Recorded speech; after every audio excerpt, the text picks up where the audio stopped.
Welcome to episode 15 of the Living Memory Association podcast, which is volume 2 of our Christmas specials. Amongst many wonderful stories, the festive reminiscences in this edition cover the Christmas party for kids at the City Mission, eating chicken instead of turkey, Santa dressing dolls in brand new outfits, and cooking dumpling in a multitude of ways.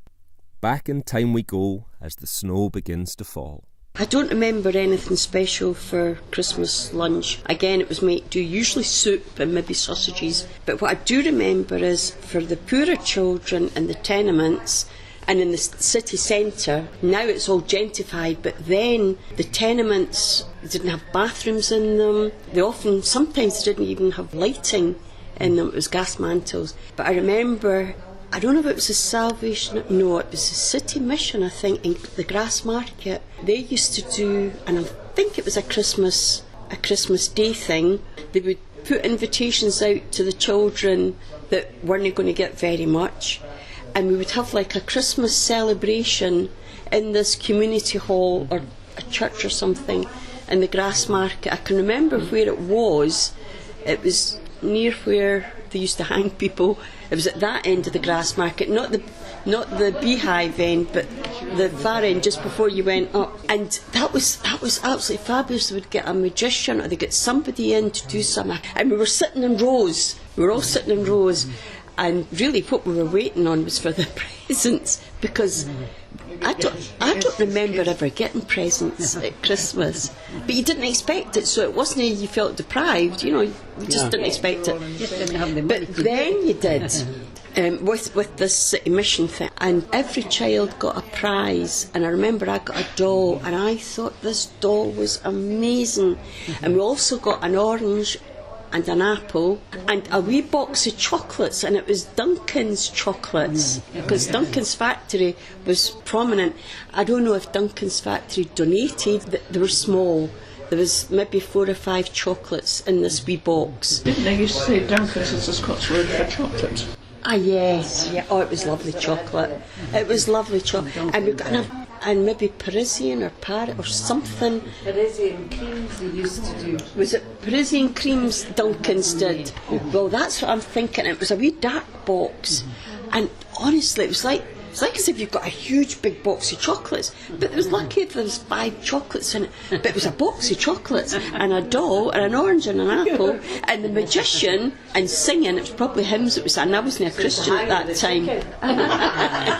So it was just brilliant. It was just brilliant, and sounds like a great thing. We did that quite a few years in a row, the City Mission. I don't know if they still do it now. I'd like to donate something if they did. My father baked shortbread himself. That was his speciality, wasn't it? That's like that. Because your dad was a baker, is that right? So I thought I was very quiet. did your dad get a day off? No, something I had to go in work. They called it Spanish, I called it. I don't know what it meant. We always had chicken. It was, as a meal at late-ish, not at lunchtime.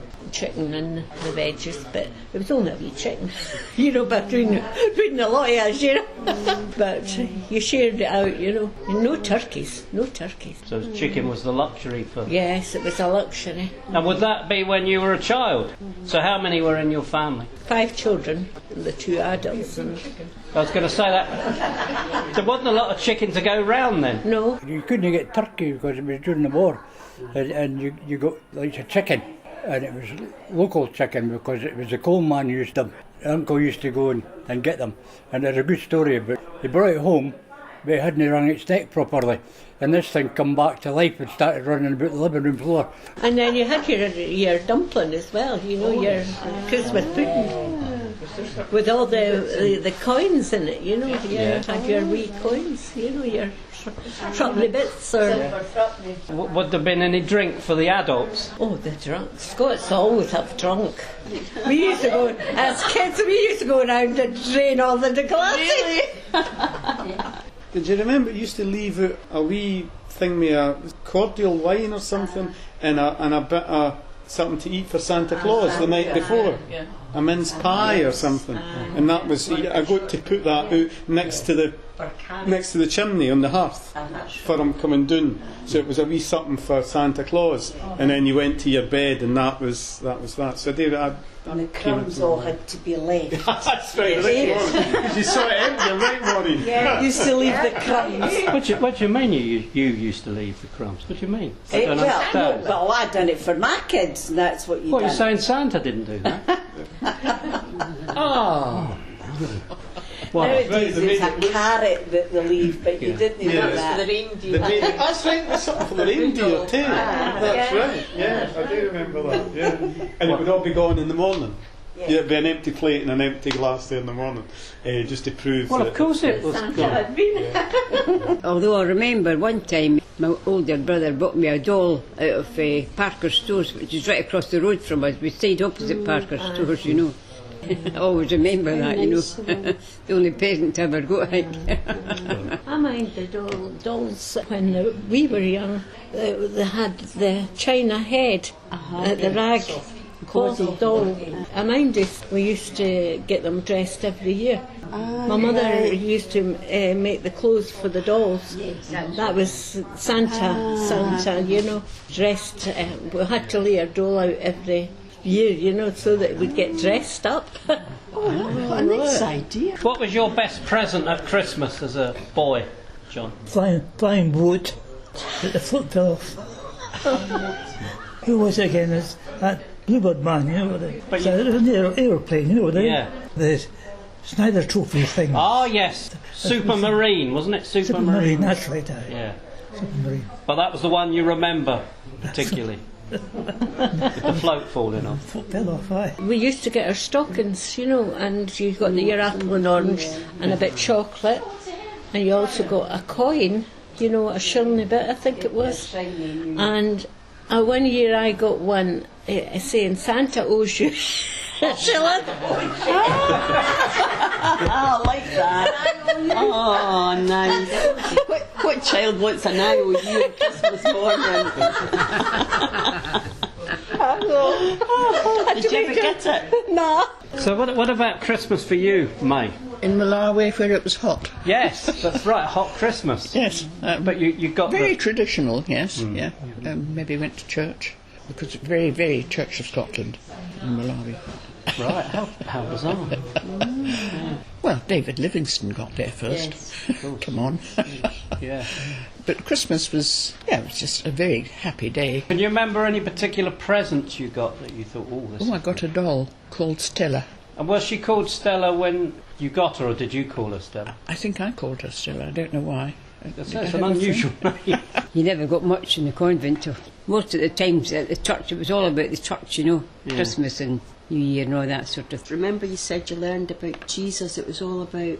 Oh, aye, Jesus being born and whatnot. We all got these stories, and that was the most prominent thing we got, you know, all about Jesus being born and whatnot. But no presents? Oh no, there was too many of us in the first place, you know, we never got a present, no. But in our lunch, we got a special lunch, you know, and things like that, you know, and breakfast as well. Got an egg at breakfast time instead of the good old porridge.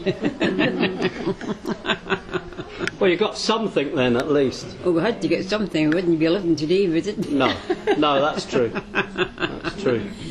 They would have thought you would have given you something on Christmas Day, though, as a wee present. It was in the 30s. This was in the 30s, so things were very tight because that was during the Depression. The table was in the living room, and you had the big fire going, comfortable.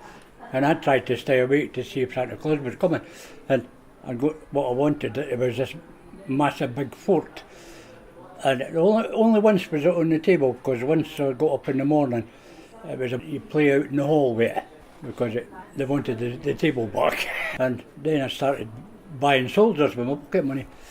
And then I changed it. Sometimes it was cowboys and Indians. It'd be the usual soup, and chicken, and a dumpling that you'd all had a wee hand in stirring, and Certainly bits in it. silver threepennies, but you had to give them back For next year. for next year. Yes, my mother had a bag. I've never heard of that before, really. Yeah. Because, well, latterly they were running out of threepenny bits that size, so you kept them safely. You didn't get an IOU in the Christmas penny. That's terrible. And what was a favourite present when you were? I don't think I had a favourite present. I mind one year I got up and there was nothing there, and I kind of panicked. But I think I'd been saying beforehand about I don't believe there's Santa Claus. Yes. And my mum left them all under the bed. So that was kind of, you know, your stomach kind of turns over thinking, oh. Santa's not been, but then he's not real. Called your bluff. Mm-hmm. There was usually a game in it because we would sit and play the board game, you know, a board game, a compendium. Yes, yes. Snakes and ladders, Ludo, drafts. Or blow football. I mind when that came out, that was good. Oh, we had bingo one year, a little bingo thing. That went on for the kids. Mm. And would you have other family round? No, it was usually my mum, my granny, my uncle and myself. So quite a small little group. It would just be who was in the house. Yeah. And then tea time, I can't remember that we would have anything else substantial later. No. You know, the dumpling was handy because you could fry the dumpling. Mm. Maybe have it with 2 fried eggs. Yeah, but geez, it was a savoury as well. Yeah, we had the old fireplace, you know, the high mantle. Yes. And you mind used to get these extending wires that used to hang your terraline on. Oh yes. We had one strung from one end to the other under the fire mantle itself, and that's where my stocking was usually hung on that. But apple, satsuma, and a half a crown that my granny used to polish before putting it in. And did you have to give it back for next year? No, I've got to keep that. I've got to keep the half a crown. Yeah, that's quite a lot of money. I've got to keep the half a crown. Oh, very good. What about in Ayrshire? Did you have Christmas in Ayrshire? It's strange when we celebrate Christmas in Ayrshire. Yes. No, I remember a compendium of games. I remember getting that. Selection box, that was a good thing to get, a selection box. And also you got sometimes to eat on Christmas Day, to eat the decorations on the Christmas tree. The edible ones, I take it. And sometimes you could go lucky and you got a chocolate one. So yes, I remember that. And my best present was probably a bike. Getting a bike at Christmas. That's quite something.